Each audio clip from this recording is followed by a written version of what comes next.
প্রিয় ভিউয়ার্স, আজকে স্ক্রিনের উপরে যে গরুটা দেখতে পাচ্ছেন সে গরুটা কিন্তু আসলে একটা নর্মাল গরু নয়। এই গরুটা কিন্তু একদম স্পেশাল একটা গরু। ইতালি প্রবাসী একজন বাংলাদেশী এই গরুটা লালন পালন করে থাকে। এই গরুটা সম্পর্কে এমন কিছু বিষয় আজকে আপনাদেরকে বলবো যা শুনে আপনাদের মাথা লিটারি ঘুরে যাবে। কারণ একজন সাধারণ মানুষ এরকম কাজ করবো কখনো চিন্তা ভাবনাই করতে পারে না, কিন্তু এই ইতালি প্রবাসী ভাই কিন্তু সেটি করে আপনাদেরকে দেখাইছে।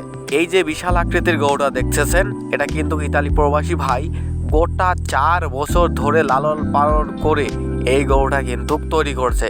তার খামারে আরও অনেক গরু আছে, কিন্তু তার ভিতরতে এটাই স্পেশাল। এই গরুটার নাম তারা দিয়েছে বাদশা।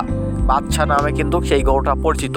গরুটা কিন্তু দেখে বাচ্চা বাচ্চা একটা ফিলি আসে, কারণ এই গরুটা এমন এমন খাবার খায় যেটা আমরা সাধারণ মানুষও পাই না। এই গরুর খাবারের তালিকা দেখলে একজন সাধারণ মানুষকে আমি আর মাথা তো ঘুরাই গেছে পুরো, তো আপনাদের মাথাও ঘুরে যাবে। তো যদি বলি এই গরুটার খাবারের লিস্ট, একটা মানুষের যেমন সারাদিনের একটা রুটিন থাকে, সকালে কী খাবে, দুপুরে কী খাবে, রাতে কী খাবে, এই গরুরও কিন্তু তেমনই একটা লিস্ট আছে। তো লিস্টটা যদি আমি আপনাদেরকে একদম সকাল থেকে বলি, এই গরুর যে মালিক সে সকালে সর্বপ্রথম ঘুম থেকে উঠে 10 কেজি আপেল একদম কুচি কাটা করে সেই আপেল কিন্তু গরুকে লবণের মাধ্যমে খাওয়ায় প্রথমে। তার 1 ঘন্টা পরে দেশীয় স্টাইলে ঘাস, খড় এমনকি চিনি মিক্স করে সেগুলোকে এমনভাবে মিক্স করে ব্যান্ডিংয়ে, যেটা দেখে একদম মনে হয় যে আমরা নিজেরাই খেয়ে নিই। এইভাবে গরুকে সে মিক্স করে খাওয়ায়।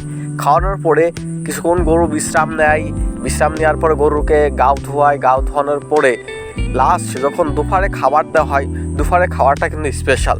দুপুরে 8 কেজি আঙুর, 8 কেজি কমলা আর 8 কেজি কলা, পাকা কলা একসাথে মিক্স করে কেটে গরুকে দেওয়া হয়।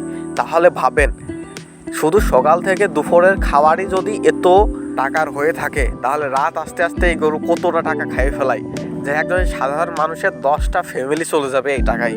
তাহলে বুঝতে পারছেন এই গরুটা কত স্পেশাল। এই গরুর রাতের খাবার থাকে ভাত, চিকন চালের ভাত আর দেশীয় স্টাইলে ঘাস এবং বিসেলি থাকে। বিসেলির সাথে আর স্পেশাল থাকে আপেলের জুস আর চেনি। মাছ বি চেনি থাকবে। যখনই আপনি ঘাস এবং খড় দিবেন তখনই আপনাকে চেনি দেওয়াই লাগবে, কারণ এই গরুটা চেনি বাদে কিন্তু আসলে কিছুই খায় না। তো চেনি মাছ বি দেওয়াই লাগবে। আর এই গরুটার দাম শুনলে আপনি হতবাক হবেন। দাম দিয়েছে কিন্তু 85 লাখ। তারপরেও কিন্তু ইতালি প্রবাসী ভাইয়ের কিন্তু টাকা পয়সার অভাব নাই, এই জন্য সে বলছে গরুটা আরও দীর্ঘমেয়াদী পুষবো। আর এখনও চিন্তা ভাবনা সে করতেছে যে গরুকে এখনই বেচে দেবে নাকি আরও পুষবে, আরও বড় করবে, এরকম কিছু। তো আমি আসি গরুর আপডেট আমি এটার দিতে থাকবো। আপনারা শুধু সাবস্ক্রাইব করে লাইক করে রাখেন, আর যাতে আমি পরবর্তীতে কোনো গরুর ভিডিও দিলে আপনারা সেটা দেখতে পারেন। আর আপনারা চাইলে কীভাবে এই গরু কীভাবে খাওয়াই, কীভাবে কী করে সব ভিডিও আকারে আমি চাইলে আপনারা চাইলে আমি দিতে রাজি আছি।